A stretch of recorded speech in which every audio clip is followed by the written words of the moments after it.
Բարև ձեզ հարգելի հեռուստատողներ, մենք շարունակում ենք կարևորագույն թեմաների քննարկումները պոլիտիկայի եթերում, իրական օրակարգի ֆորմատում, ինչպես ամեն շաբաթ, այս շաբաթ ևս այս ֆորմատում քննարկում եմ ունենալու քաղաքագետներ Երվանդ Բոզոյանն եւ Ստեփան Դանելյանն։ Շնորհակալ եմ պարոնեք ժամանակ տրամադրելու համար։ Վերջին 1-2 շաբաթների ընթացքում աշխարհում քննարկվում է Թրամփ Ռուսաստան Միացյալ Նահանգներ բանակցություններ ուկրաինական խնդրի վերաբերյալ ամերիկյան առաջարկ, որը ռուսները կարծեք թե գոնե առաջին այսպես գոհունակությամբ են ընդունում, ուկրաինացիները այդքան էլ գոհ չեն, եվրոպացիները համպես գժված են այդ առաջարկից եւ համարում են դա կապիտուլյացիա եւ ըստ էության ստիպում են, որպեսզի ուկրաինացիները չընդունեն եւ շարունակեն պատերազմը, հա։ Հիմա անհրաժեշտ է այս քննարկում, այս դետալները բացել, քննարկել, որովհետեւ այնինչ տեղի է ունենում աշխարհում Ուկրաինայի հետ կապված չի կարող անդրադարձ չունենալ մեզ վրա, մեր խնդիրների վրա, մեր ռեգիոնի վրա։ Խնդրեմ, պարոն Դանելյան, ինչ է տեղի ունենում, ինչու են եվրոպացիները համարում, որ ամերիկյան առաջարկը դա կապիտուլյացիա եւ իրենք էլ կարծեք թե հակընդդեմ 24 կետանոց առաջարկով են հանդես գալիս, որը ինչ հնարավորություն պիտի տա եվրոպացիներին։ Գլխավոր միտքը այն է, որ ում կապիտուլյացիան է, որտեղ երբ որ ասում են դա Ուկրաինայի կապիտուլյացիան է, իրականում դա Եվրոպայի կապիտուլյացիան է։ Ամենաառանցքային միտքը այն է, որ բանակցում են Ռուսաստանը եւ Միացյալ Նահանգները։ Ուրեմն վերջի 500 տարվա ընթացքում առաջի անգամ Եվրոպայում պատերազմ է տեղի ունենում եւ խաղաղության հարցը որոշում են Ռուսաստանը եւ Միացյալ Նահանգները։ Այսինքն Եվրոպան բանակցություններից դուրս է մնում։ Ինչ է նշանակում բանակցություններից դուրս մնալ։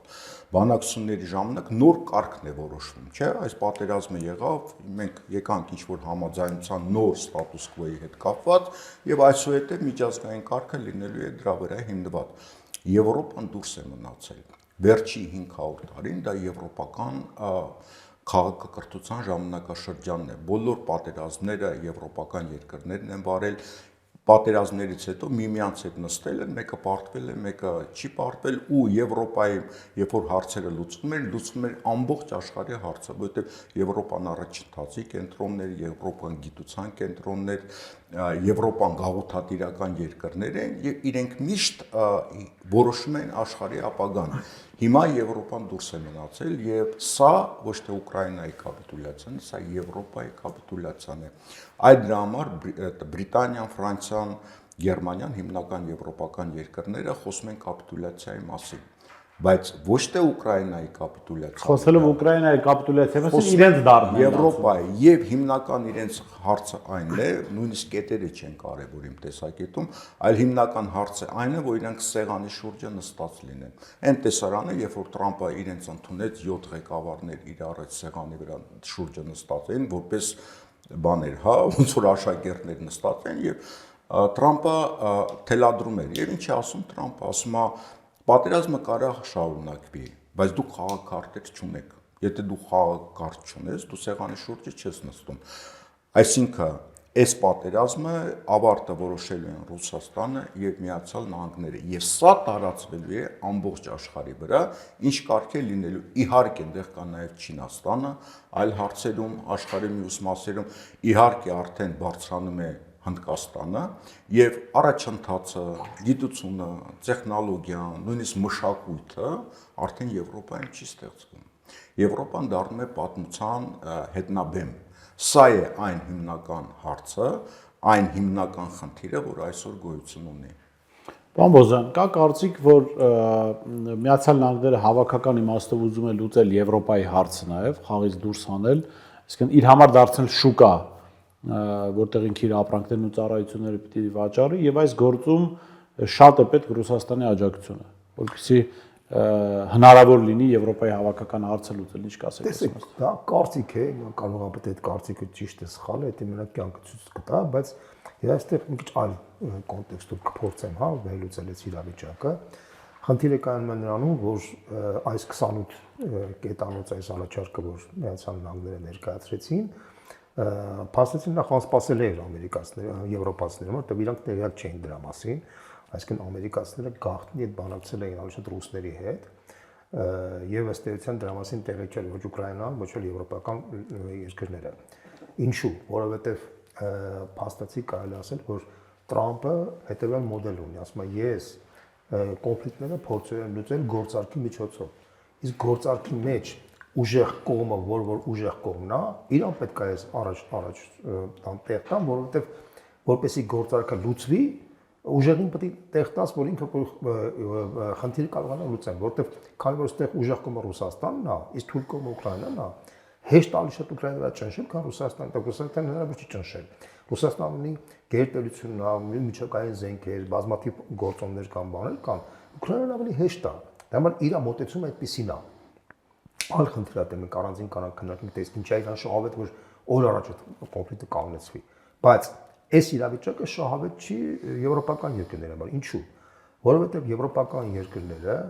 սկսած 2022 թվականից մոտավորապես ավելի քան $200 միլիարդ փող են, ներողություն, եվրո փող են ներդրել ուկրաինական այս կոնֆլիկտի մեջ։ Եվ եթե կոնֆլիկտը լուծվի այն պայմանով, որը փաստացի ավելի շահավետ է ռուսական կողմին, եվրոպական ժողովուրդները կասեն իրենց ղեկավարներին հարգելի ղեկավարներ, հարգելի պարոն Մերց, Մակրոն, չգիտեմ, Ստարմեր, դուք փաստացի $200 միլիարդ փող տվեցիք պատերազմի մեջ, բայց վերջն արդյունքում ստացաք ավելի վատ արդյունք, քան որ առաջարկում էր 22 թվականին։ Դուք մեղավոր եք դրա համար։ Իրենք հասկանում են, որ եթե Իսկ կողմից այդ փողերը չեն վերադարձի։ փողերը չեն վերադարձի, փողերը գնացել են դեպի պատերազմ։ Հասկանում եք, այդ փողերը գնացել են դեպի պատերազմ, մարդիկ պետք է պատասխան տան իրենց ժողովրդների առաջ։ Այդ մարդիկ հասկանում են, Զելենսկին, Ստարմերը, Մակրոնը եւ Մերցը, նրանք նույն դաշտի մեջ են, նույն հարթակում են գտնվում։ Ուղղակի տեսանելի է մեր համար Զելենսկի վիճակը ողբերգական, բայց իրականում մի քիչ ավելի քիչ ողբերգական վիճակի մեջ է նաեւ Մերցը, Ստարմերը եւ Մակրոնը, հատկապես Մակրոնը։ Տեսեք, իրենց վարկանիշը ինչ խայտարակ վիճակի մեջ են։ Մակրոնի վարկանիշը այսօր 11% է, այդպես վարկանիշ չի եղել Ֆրանսիայի երկրի ժողովուրդ նախագահների պատմության մեջ, եթե չհաշվենք Օլանդին, հա, այնտեղ ինքը այլ պատճառով եղավ։ Հիմա տեսեք, նույնը կարելի ասել Մերցի եւ Ստարմերի մասին։ Եվ ըստ էության դա ինչ է նշանակում։ Նույնը Հայաստանի, հիշում եք, որ ասում էին, թե Փաշինյանը ասում էր, եթե ես կանգնեցնեմ, ես չեմ համարվի հայրենասեր եւ կարող է ինձ կամարվի դավաճան։ Նույնը Զելենսկին ասին, եթե ինքը Զելենսկին համաձայնվի, ես առաջարկել, բայց Զելենսկին առաջարկել են ռուսները 22 թվականին, չէ՞։ Անդրում ավելի լավ առաջարկ էին տվել։ Դոնբասը ավտոնոմիայի կարգավիճակով մնալ Ուկրաինայի տարածք, Ուկրաինայի մաս եւ այլն, չէ՞։ Այսինքն Զելենսկին մերժեց, որի արդյունքում կորցրեց Ուկրաինան այդ տարածքները, մոտավորապես 1.700.000 մարդ կամ անհայտ կորած են կամ սպանված են, հսկայական վնասներ է տվել էկոնոմիկայի վրա, քանդված երկիր, հիմա Զելենսկին համաձայնվի դրա հետ։ Բայց չէ Ուկրաինայի ժողովուրդը կասի, պարոն Զելենսկի, բայց համաձայնվի 22 թվականին։ Հասկանում եք, չէ՞, ինչ նախատեսքը Զելենսկին օբյեկտիվորեն չի կարող համաձայնվի, բայց նույն տրամաբանությամբ չի կարող համաձայնվի Մերցը, Մակրոնը եւ Ստարմերը, բայց կարող ենք ասել Զելենսկին փնտրում է տարբերակ Փաշինյանական, որտեղ ինքը կհամաձայնվի եւ իրեն դավաճան կամ իշխանություն պայելու հնարավորություն կունենա, այսպես ասեմ։ Իհարկե, բայց ես նույնիսկ ավելի կարող եմ ասեմ, նույնիսկ իր կինը վերջերս հայտարարեց, որ ինքը դեմ է, որ Զելենսկին շարունակի մնալ երկրի նախագահ, այսինքն դա ակնարկ էր, որ Զելենսկին արդեն պատրաստ ինքը ոչ թե մնա իշխանության, այլ փրկություն ստանա, այսինքն իրեն չդատեն։ Տեսեք, բացի այդ ամեն ինչից, նաև կա կոռուպցիոն սկանդալ, այսինքն գիտեք մի բան ասեմ, իշխանությունը շատ նուրբ հասկացողություն է, երբ որ իշխանությունը փոխվում է, հաջորդ մարդը որ գալիս է, ինքը քավության նոխարձեր է փորձելու մանգալ գտնելու եւ այդ քավության նոխարձներ մանավանդ որ այս ծանր վիճակում ինչպես որ Ուկրաինան Զելենսկին շատ լավ հասկանում է որ եթե իշխանությունը կհանձնեց ով էլ որ գա իշխանության իրան դնել անգամ եթե կինը գա իշխանության ով գա անգամ եթե կինը գա իշխանության ստիպած է լինելու Զելենսկին մեղադրել Զելենսկին մեղադրել դա համար Զելենսկին շատ լավ հասկանում է այդ ամեն ինչը եւ փորձում է գտնել տարբերակներ եւ Տրամփը փորձում է իր համար որ ինքը ճնշում է այդ կոռուպցիոն սկանդալի ամբողջ ճարտարապետությունը ամերիկացիներն են կազմակերպել դուք բոլորս էլ հասկանում եք այսինքն այդ նաբու կոչեցյալը որը հակակոռուպցիոն կոմիտեն որ կար բյուրոն որ կար Ուկրաինայում որ բացահայտեց ամբողջ այս կոռուպցիոն սկանդալը եւ դեռ 40 անձերի մասին դեռ չի բացահայտված եւ բոլորը հասկանում են որ այդ ամեն ինչի մեջ չի կարող չլինել նաև Զելենսկի անունը, հա? Որտեղ իր ամիջական աշխատակազմում ներգրաված մարդիկ կան։ Նույնիսկ Կավամուսկին ասաց, որ Մինդիչը դա բանը 6 նոց էր իրենց համակարգերի մեջ, ինքը խորոված անելու համար են իրեն տալիս բան։ Ինձ ուզում ասեմ, որ այդ պարագայում բոլորն էլ հասկանում են, որ Զելենսկին էլ է հասկանում, որ ինքը այստեղ ոչ միայն Ղարաբաղը պատերազմը կանգնեցնելու խնդիր կա, նաև ինչ գնով բացատրելու խնդիր կա եւ վերջապես իրեն պատասխանության ամերիկացիների ուղերձը հետեւյալն էր ըստ էության այդ բանի կոռուպցիոն սկանդալով, որ եթե դու չես գնում մեր պայմանների հետ համաձայնության, մենք ուկրաինացի ժողովրդի աչքերը բացել են, որ ժողովուրդ ջան, ձեզ տանում են, կոտորում են, սպանում են, իսկ իրանք հարյուրավոր միլիոնավոր դոլարներ գողանում են, մեր ուղարկած փողերը գողանում են։ Այսինքն որ այդտեղ հետաքրքիր է, որ ուկրաինացի պաշտոնյաներին էի լսում, ասում են մենք կհետևենք, որ կոռուպցիան չվերաբերվի ամերիկյան հարկատուների փողերին, այսինքն ամերիկացիները դուք հանգստորեն, մենք եվրոպացիների արդեն կան փաստեր, որ Միացյալ Նահանգներից եկած փողերը արդեն Federal Reserve-ի փողերը նույնիսկ չբացված այդ բանի ապոստների մեջ արդեն գողացված է դեղել։ Այսինքն դա արդեն չեն կարող դա չդարձնել, ցավոք սրտի, իրենց համար իհարկե։ Երբ որ մենք մեղադրում ենք, որ կոռուպցիան եղել է Ուկրաինայում, Ուկրաինան մենակով կոռուպցիայով չէր կարող զբաղվել։ Պատահական չի։ Եվրոպական էլիտան էլ մասնակից։ Այո, պատահական չի, որ Շվեյցարիայում եվրոպացիների պահանջով դրեցին ամնիստիայի հարցը, այսինքն եւ պատերազմի հանցագործներին են ամնիստիա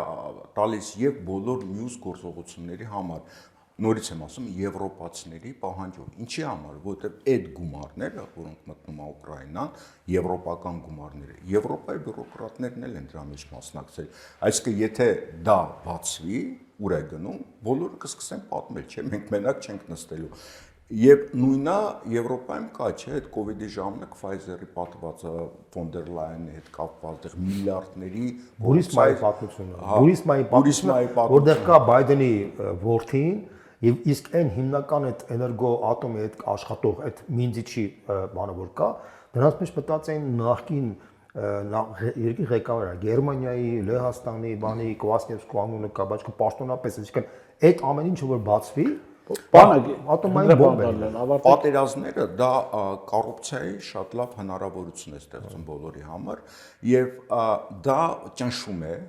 Թրամփի կողմից ոչ միայն Ուկրաինայի ղեկավարությանը, Զելենսկին եւ դեռ հազարավոր մարդիկ նաեւ բանակում, որտեղ ամենադաժան ազդեցությունը ուկրաինական հանրության վրա թողել է զենքի կոռուպցիան։ Ոնց պատերազմի ժամանակ դեռ զենքերի խնդիր կա, մարդիկ առանց փոխարինման տարիներով գտնվում են այդ ակումբներում եւ պարզվում է զենքի վրա փող են աշխատում։ Սա Թրամփի կողմից ճնշում է նաեւ եվրոպացիների վրա։ Եվրոպացիները նույնպես այդ ամնիստիայից ուզում են օգտվել, որտեղ պատերազմը պրծել է, ամեն ինչ փակենք։ Շատ նման է դա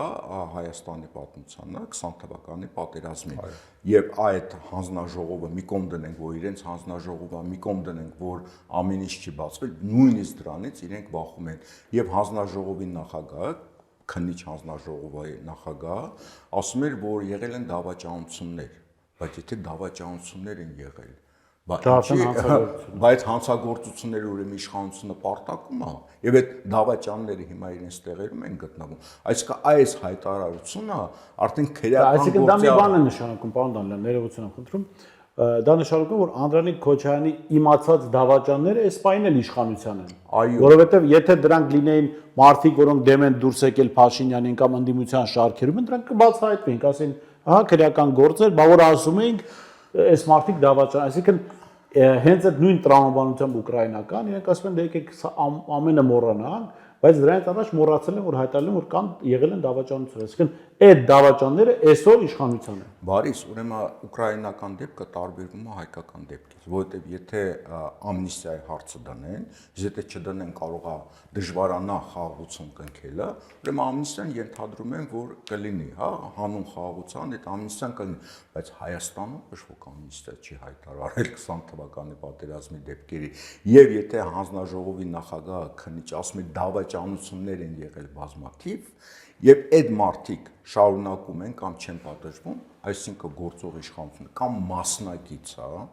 այդ դավաճանության դեպքերին եւ իրենց է դուրս գալու կամ իրենք պարտակում են ինչ-ինչ պատճառներով։ Հիմա հարցը մի բան ակնհայտ է, դավաճանությունը շարունակվում է այդ մարդիկ կան։ Այո, հիմա հարցը առաջանում,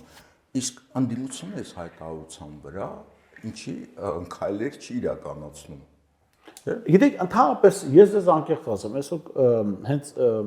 Երևանի ավականում Հայաստան խմբակցության ղեկավարի հետ քննարկում էինք ընդդիմության գործողություն, ինձ համար անկեղծ եմ ասում, անհասկանալի է։ հայաստանյան ընդդիմության пассивությունը։ Կան դեպքեր, որոնք պիտի այսպես աղմուկ աղաղակի առիթ դառնային, հա, մասնավորապես Նիկոլ Փաշինյանի քերակնոջ գրառումը Աբովյանում դարձել է սպանության պատճառ, այսինքն Փաշինյանի այս հակաեկեղեցական արշավ արդեն առաջին զոհը ունի, այսինքն Փաշինյանի աջակիցը մարդ է սպանել, կոպիտ ասած, եւ այդ թեմային անդրադարձել եմ միայն ես, որպես այսպես լրագրող, եւ ես ձեզ ասեմ, բավական մեծ արձագանք ստացավ, այսինքն այդ թեմայի անդրադարձը ունեցավ մոտ 450,000 դիտում, այսինքն մարդկանց հետաքրքրում է, բայց դրա մասին չկա անդիմադիր խոսք։ Ձեր ասացի մասին չկա, այսինքն քննարկում, գնահատականներ, պնդումներ, հա, ընդ որում ընդդիմության վարքագծի հետ կապված իշխանությունն էլ արդեն 30-ով է տալիս, ասում է, բա գնաք ծանոթացեք, այդ ասում եք մենք փաստեր ենք թաքցնում այդ հանձնաժողովի զեկույցից, բա գնացեք ծանոթացեք, տեղեկացրեք մարդկանց։ Ուրեմն ինչ վերաբերում է Մայր Հայաստանին, Երևանի ավականում,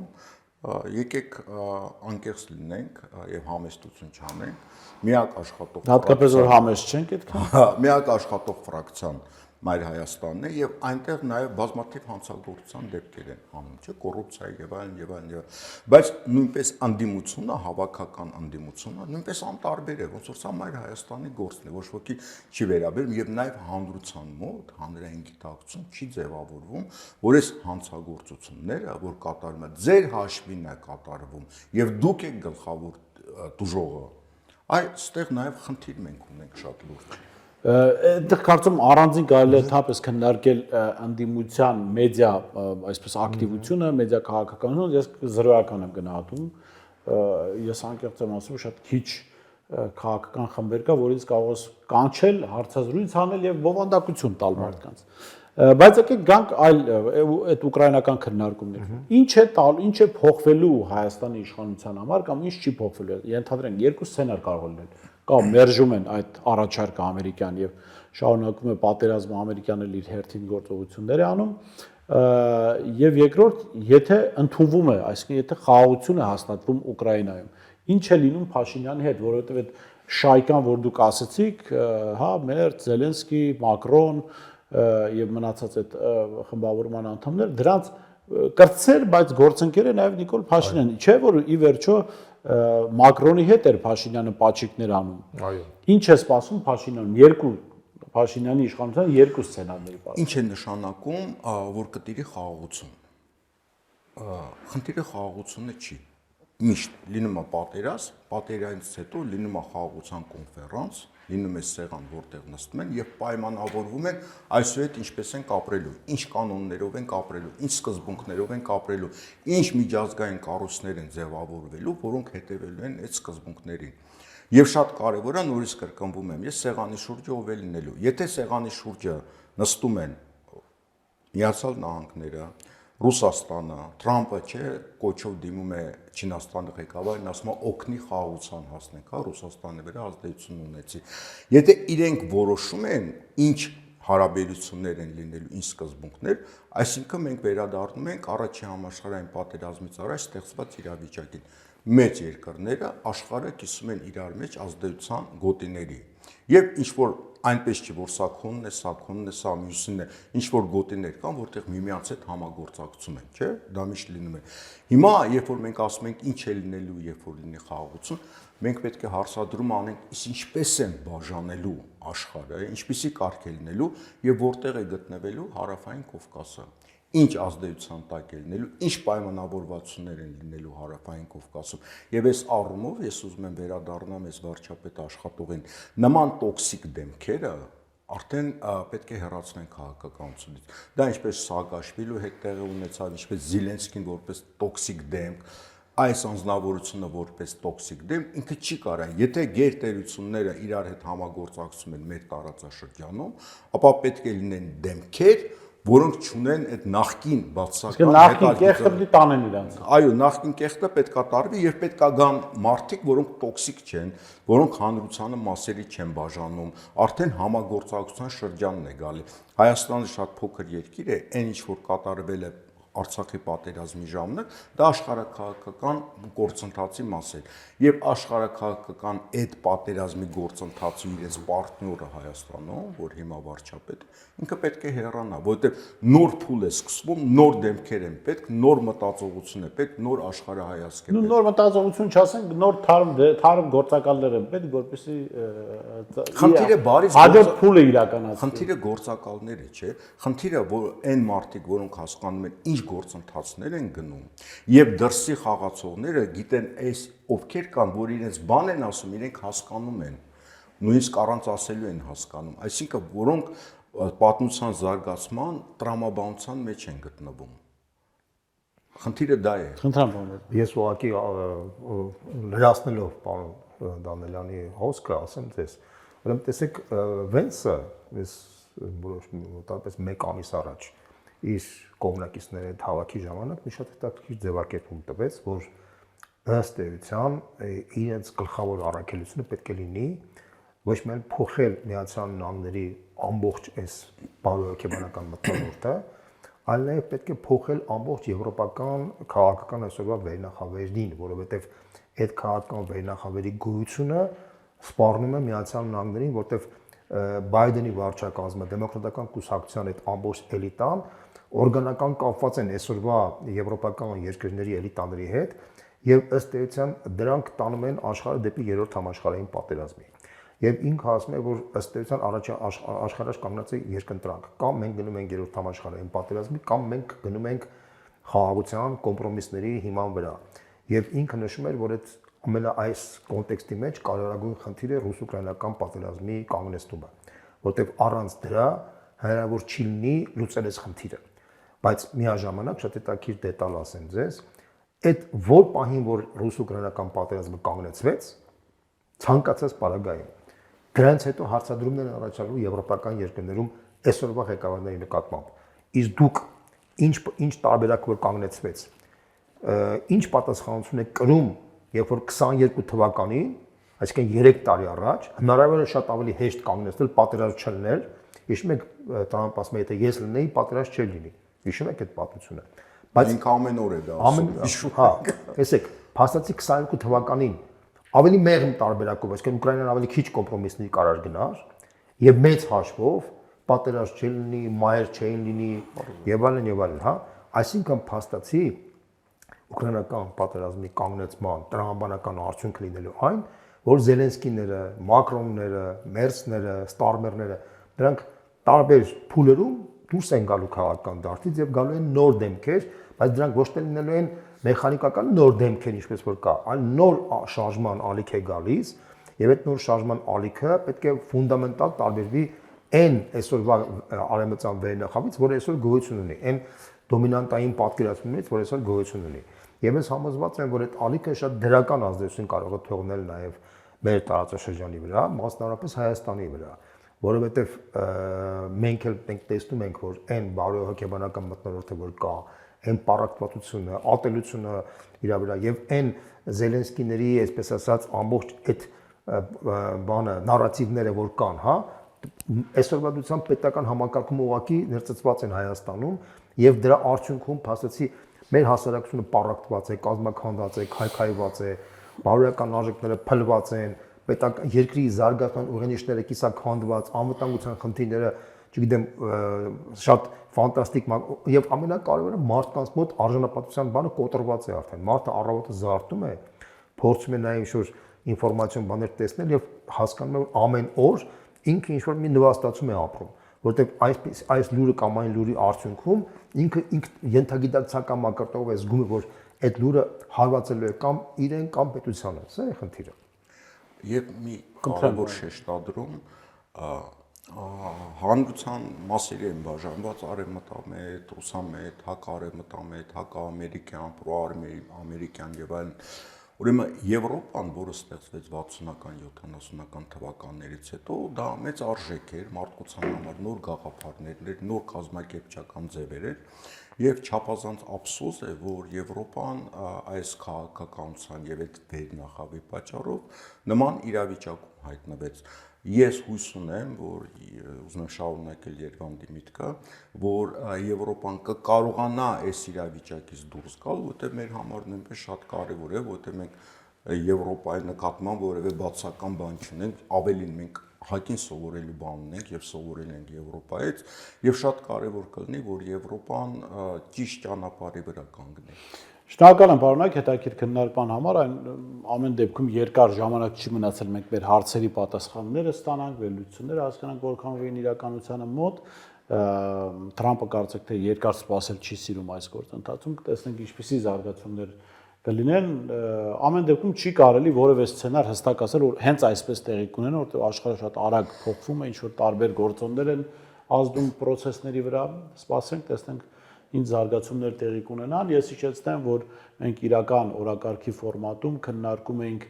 ռուս-ուկրաինական կոնֆլիկտը, ամերիկյան առաջարկը ուկրաինացիներին, եվրոպացիների պատասխան առաջարկը, քաղաքագետներ Ստեփան Դանիելյանի եւ Երվանդ Բոզյանի հետ ցտեսություն կհանդիպենք։